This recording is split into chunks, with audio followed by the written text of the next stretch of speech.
दोस्तों, मैं उम्मीद करता हूँ कि आप बहुत खुश, प्रसन्न और अपने काम में मग्न होंगे और दुनिया की परवाह किए बगैर अपने काम में इतने तल्लीन होंगे कि आपको आसपास के लोग क्या कह रहे हैं, आपके बारे में क्या बातें कर रहे हैं, उन सारी चीज़ों से आपका कोई वास्ता नहीं होगा और आप हर रोज़ हंस रहे होंगे, खुल कर के प्रसन्न होंगे और मुस्कुरा रहे होंगे और हमेशा अपने अपने बारे में अच्छा सोच रहे होंगे और नए नए प्लान बना रहे होंगे और अपने आप को डेली अपने काम के साथ, अपनी मेहनत के साथ रिचार्ज कर रहे होंगे।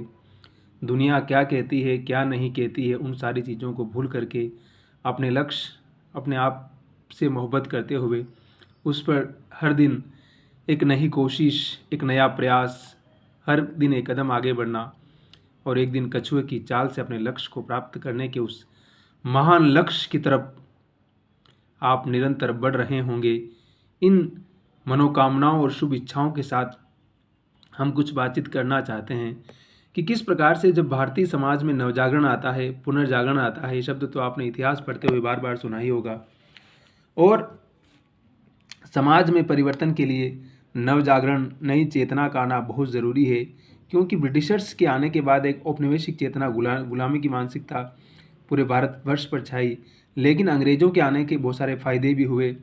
हमारे लोग विश्व ज्ञान कोश से परिचित हुए, यहाँ के लोग बाहर जाने लगे और उन्होंने समुद्र लांघना विधान जैसी तमाम शास्त्रीय चीज़ों को त्याग करके, छोड़ करके आगे बढ़ना शुरू किया।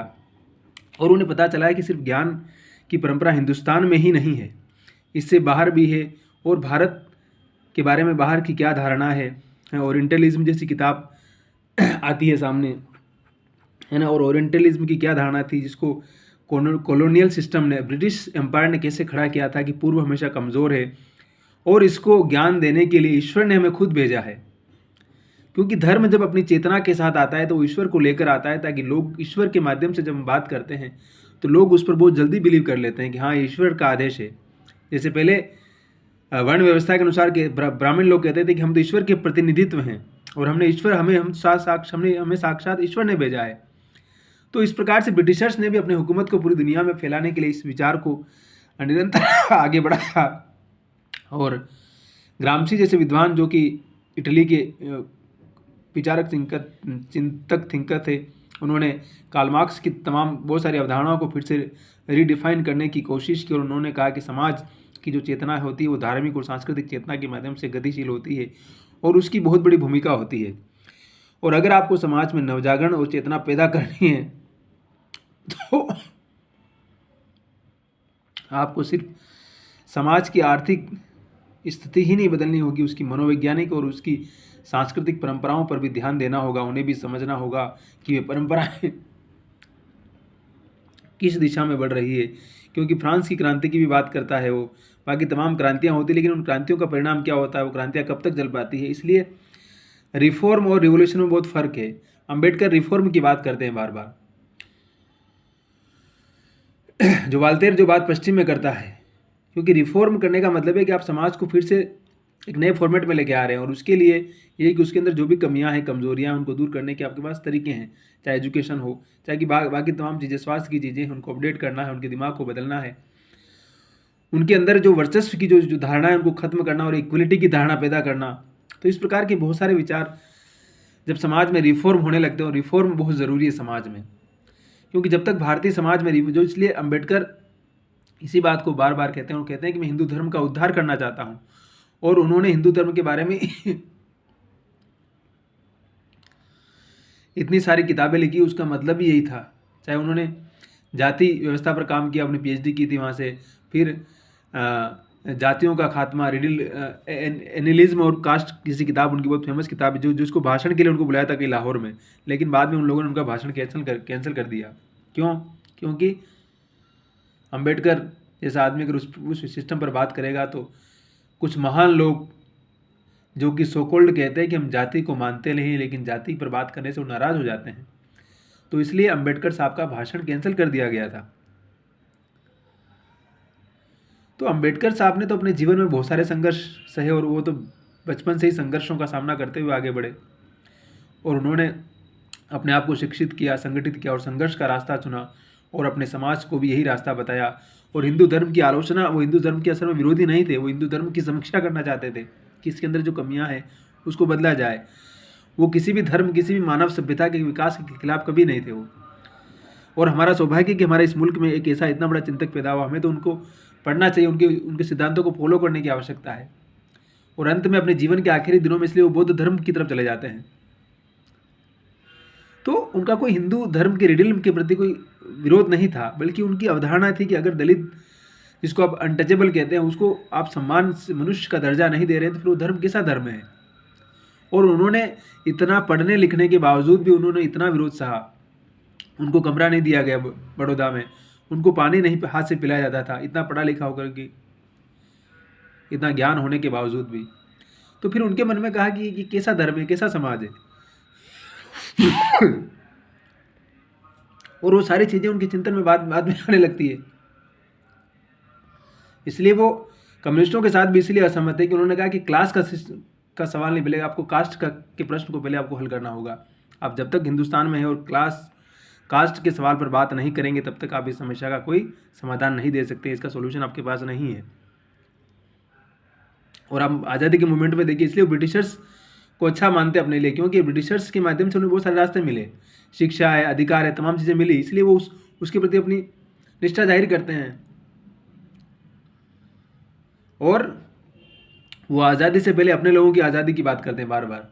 और कोई गलत नहीं है वो कि जब समाज में आप सत्ता शिफ्ट करके चले जाएंगे, जिन लोगों के पास सत्ता आएगी वो तो उसी सिस्टम को फॉलो करेंगे, तो फिर मुक्ति किसे मिलेगी। इसलिए नवजागरण, पुनर्जागरण की अवधारणा, रिफॉर्म की अवधारणा बहुत ज़रूरी है। और साहित्य में भी कई लोगों ने किया, चाहे राजा राम मोहन राय की, उससे पहले जो कई लोग थे उन्होंने किया, है ना। तो ब्रिटिशर्स चाहते थे कि मतलब इस मुल्क को हमेशा गुलाम रखे, लेकिन उनका एजुकेशन पे काम करना, उनका यातायात पे काम करना उनके उल्टा पड़ गया। और उससे जो मिडिल क्लास पैदा हुआ, उसमें चेतना आई, राष्ट्रीय चेतना। और उसने कहा कि क्या है, क्या हम इन चंद मुट्ठी पर लोगों की गुलामी करने के लिए पैदा हुए, सिर्फ सारी उम्र इस ऐसे ज़िंदगी देनी है हमें।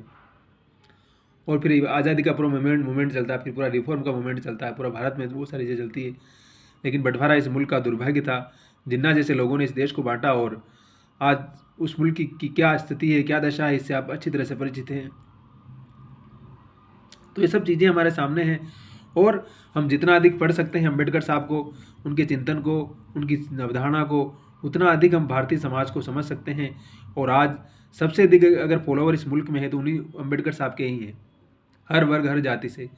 क्योंकि मनुष्य के कल्याण की बात करते हैं, मानवता की बात करते हैं, वो करुणा की बात करते हैं, वो हत्या, वायलेंस, काटो मारो की बात नहीं करते हैं। इसलिए अपने समाज में चेतना, और उन्होंने कहा था कि मेरा उद्देश्य सारे जीवन में इसी में लगाऊंगा कि मैं अपने समाज को जगाऊंगा, जो सो रहा है, जिसको पता ही नहीं कि उसके साथ क्या हो रहा है। तो जो आदमी इतने बड़े लक्ष्य को लेकर के अपना सारा जीवन समर्पित कर देता है, और जिस समाज के लिए वो काम करता है, वो समाज हमेशा उसको उपेक्षा, घृणा की निगाह से देखता रहा। लेकिन उन्होंने कभी किसी की परवाह नहीं की और सभी को माफ़ किया उन्होंने। इसलिए उन्होंने कहा कि मैं अपने लोगों के हितों के साथ कोई समझौता नहीं कर सकता हूँ, चाहे गांधी के साथ उनके टकराव हुए, चाहे बाकी तमाम लोगों के साथ टकराव हुए। तो उन्होंने कहा कि मैं अपने लोगों के हितों को छोड़ करके किसी प्रकार के बड़े महान हित की तरफ नहीं बढ़ सकता हूँ, क्योंकि पहले मेरे अपने लोगों का हित है, जो कि सदियों से इस सिस्टम में, इस व्यवस्था में उपेक्षित रहे, जिनके पास कोई अधिकार नहीं रहा है। तो अगर नवजागरण होगा, अगर रिफॉर्म होगा, अगर नई चीज़ें आएंगी, तो पहले उनको अधिकार मिलना चाहिए। तो जब उन्होंने कॉन्स्टिट्यूशन बनाया तो इस सब बहुत सारी चीज़ें बनाई, नए लॉ बनाए, ताकि एक समाज में इक्वलिटी का भाव पैदा किया जा सके। लेकिन उसमें कितना अप्लाई किया गया, कितना नहीं अप्लाई हुआ, वो बहुत सारे बहस का विषय है। और सबसे बड़ा बात वो कहते हैं कि शिक्षा ही आपको शेरनी का दूध की तरह है, द मिल्क ऑफ शेरनी।